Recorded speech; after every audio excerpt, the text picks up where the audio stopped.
Este 25 de julio se cumple un año de la detención del narcotraficante mexicano Ismael El Mayo Zambada por parte de autoridades estadounidenses en El Paso, Texas, junto a Joaquín Guzmán López, hijo de Joaquín El Chapo Guzmán, un evento que dio pie a la fractura del cártel de Sinaloa y a una serie de acuerdos judiciales importantes de los cuales Estados Unidos no ha informado propiamente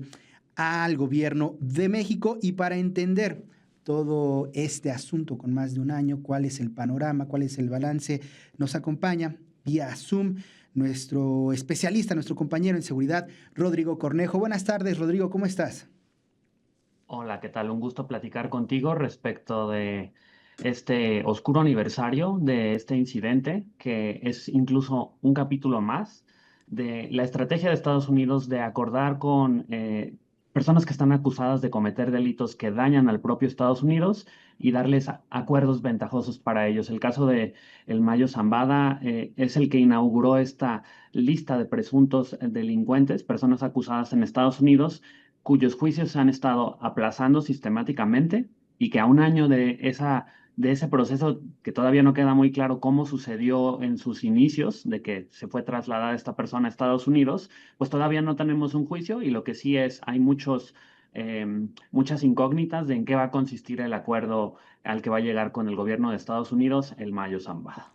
Bueno, ya empezamos, si quieres, entonces con el panorama de Estados Unidos, porque pareciera que cambia la estrategia de Estados Unidos sobre el narcotráfico, una vez que ya no opera la DEA en nuestro país, una vez que no hay políticos mexicanos que operen esas políticas que quiere Estados Unidos, parece que va directamente con los narcotraficantes para generar todo un ambiente de presión sobre el gobierno de México. ¿Cómo observas tú este fenómeno, esta cercanía, esta protección incluso a los narcotraficantes desde Estados Unidos? Es extraño, pero pues no tan extraño que los estadounidenses, a través de sus agencias de inteligencia, lo que busquen es suplir a los activos de inteligencia que no pueden estar en territorio mexicano con delincuentes. Eso es Claro. básicamente la estrategia de acuerdos de culpabilidad que tiene con estos delincuentes de alto perfil. Ah, Al no tener ya esta colaboración subordinada entre las autoridades mexicanas y las estadounidenses, parecería ser que estas agencias están utilizando a estos delincuentes para suministrarse de información y más allá de la estrategia de presión que sabemos que existe a nivel bilateral, no solamente en materia de seguridad, sino en materia comercial, pues lo preocupante es que el gobierno de Estados Unidos, a través de estas agencias de inteligencia y su departamento de justicia, esté tomando decisiones basadas en los dichos o en la información que delincuentes solo le dan al gobierno de Estados Unidos a cambio de ventajas personales. Entonces yo creo que eso pone en riesgo o podría poner en entredicho la seguridad nacional de ambos países, que al alcanzar acuerdos de culpabilidad con delincuentes se les dé veracidad a los dichos que ellos tienen cuando precisamente estos delincuentes que ya están presos allá en Estados Unidos fueron quienes em, son la causa material de los enfrentamientos que tienen al pueblo de Estados Unidos, sufriendo las consecuencias de la manera del consumo de drogas, pero al pueblo de Sinaloa muy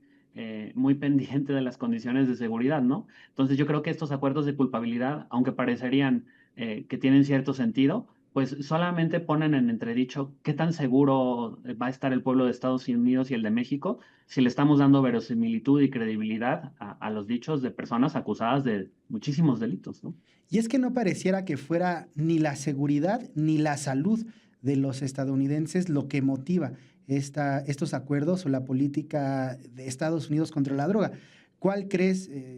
qué observas que es la razón o el principal motivo de estas políticas y estos acercamientos? Es una continuidad de la estrategia de seguridad anterior. En Estados Unidos todavía no se concibe de manera distinta la seguridad nacional compartida entre Estados Unidos y México. Lo que en el pasado se llevó a cabo durante 2006 e incluso, y hasta 2012 y de 2012 en adelante, fue una variante de lo que le llaman la estrategia de cabecillas o el Kingpin Strategy. Es decir, objetivos de delincuentes altamente visibles son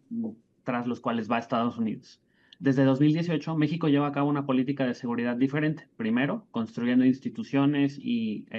poniendo la contención de la violencia en primer lugar. Y segundo, ahora dando condiciones de seguridad para la población. Es por eso que, por ejemplo, en los recientes operativos conjuntos que ha llevado la Secretaría de Seguridad Ciudadana en el Estado de México, pues se ataca un delito que está dañando el poder adquisitivo de la gente, como la extorsión, y que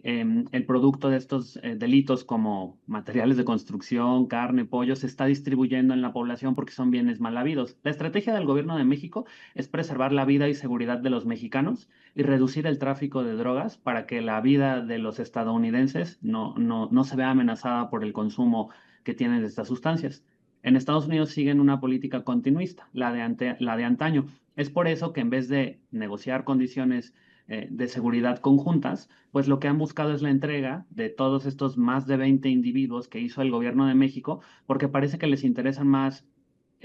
obtener información de estos conflictos y cabecillas que las condiciones de seguridad real en los territorios. Y esto también pues genera violencia en Estados Unidos, vale la pena decirlo, y no hemos visto un enfoque de Estados Unidos para mejorar esas condiciones. Claro, porque contrasta esta estrategia que nos mencionas con los resultados, por ejemplo, del operativo Frontera, del decomiso de fentanilo, casi una reducción del 50% según los últimos datos, y aún así se endurece Estados Unidos en este discurso. Y ya que hablamos, ya hablabas también de Sinaloa, ¿cuál es el efecto que ha tenido México después de, o en este cambio de rumbo que ha tenido Estados Unidos?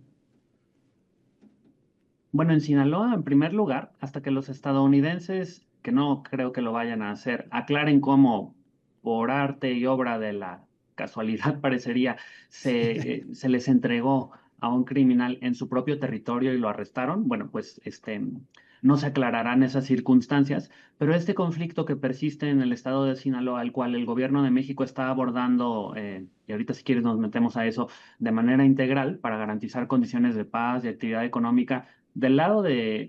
México, pues sí tuvo esa consecuencia negativa, ¿no? Esto demuestra que no se puede gestionar la seguridad nacional de ambos países sin que los dos participen. Entonces, si las agencias de seguridad estadounidenses no deciden informar de manera cabal a las autoridades mexicanas cuando hacen este tipo de intervenciones, eh, y coordinarlas y consentirlas con las autoridades mexicanas, lo que hace es que desordena la seguridad pública y nacional de ambos países. No se habla mucho de ello, pero incluso los estadounidenses al señalar a ciertas instituciones del sistema financiero mexicano como que estaban vulneradas Claro. por el blanqueo de capitales, pues tampoco abordan esta otra parte, es decir, el flujo de capitales mal habido es entre ambos países y no hemos visto señalamientos internos o intervenciones de la entidad regulatoria financiera en Estados Unidos para lo mismo. Si se sigue abordando la seguridad como si fuera culpa de un país y no responsabilidad de dos, pues lo único que se hace es que todos los avances que haga México, pues van a tener logros positivos, como la reactivación de la vida nocturna y de la actividad económica en Sinaloa, que poco a poco va avanzando, pero pues no se puede llegar a una seguridad nacional plena sin que haya una cooperación, pues distinta, ¿no? Y Y eso es lo que creo que yo, de lo que yo creo que los estadounidenses como pueblo, no como gobierno, deben reflexionar si realmente quieren insistir en un tipo de estrategia como tal o si lo que quieren es paz y seguridad para sus propias comunidades y las de México, que a final de cuentas nuestra seguridad está entrelazada, aunque a algunas personas no les agrade saber eso. Y bueno, ya nos comentabas de esta estrategia conjunta para que se reactive también la economía y se combata este tipo de crímenes como la extorsión. ¿Qué puedes comentarnos sobre eso? La extorsión es un delito que tiene que ver con el control de la actividad económica en el territorio. A mí me parece muy positivo que a raíz de denuncias de la ciudadanía, como parte de esta nueva estrategia, se haya capturado a más de 30 personas dedicadas a la extorsión. Parece poco en número, pero por la cantidad de delitos y la afectación que causan, pues más o menos es como si, para que te des una idea, hay más o menos al día, como probablemente se cometen al menos, eh, hay 30 generadores de extorsión que todos los días actúan y generan toda la actividad extorsiva. En México es como si hubiéramos capturado toda la actividad extorsiva de un solo día en estados que tienen una alta tasa de este delito, como el Estado de México, como Michoacán, como la propia Ciudad de México. Así que aunque parecen números que no son tan altos, el haber detenido a 30 personas que extorsionaban a decenas de personas realmente es un esfuerzo de contención. Lo mismo que vimos en el tema de homicidios, ahora lo estamos llevando con esta modalidad del delito y atacando también las fuentes de financiamiento, que es bien importante, ¿no? De la extorsión, al controlar la actividad económica, pues se extraen ganancias. Y si el gobierno mexicano logra intervenir estos suministros de ganancias, podremos hablar ahí sí de debilitamiento de grupos de delincuencia, porque el capturar a una persona no necesariamente debilita a los grupos, a pesar de que en Estados Unidos insistan en esa ruta, que ya sabemos no resultó durante 2 sexenios, ¿no? O más, ¿no? Efectivamente. Muchas gracias, Rodrigo Cornejo. A ver si la próxima semana podemos hablar del flujo de dinero, que ya nos adelantabas un poquito. Creo que también hay que seguirle el camino al dinero. Pero muchas gracias, Rodrigo Cornejo. No sé si quisieras agregar algo brevemente que se nos esté escapando. No, creo que va a ser una plática interesante porque si nos vamos hacia el pasado y todo esto de lo que se habla respecto de los productos o las ganancias, este dinero mal habido, pues el caso más sonado hace mucho tiempo de HSBC que se generó en Estados Unidos, pues no ha habido nada más, mucho más allá de eso, y creo que es muy correcto, y ese es el paso que está dando el gobierno de México, ir por estos capitales mal habidos, ir por estas ganancias mal habidas, y que se requiere una cooperación mucho más franca y estrecha de Estados Unidos de ese lado, porque también nuestros sistemas financieros están muy vinculados. SPR Informa. Tus causas son noticia.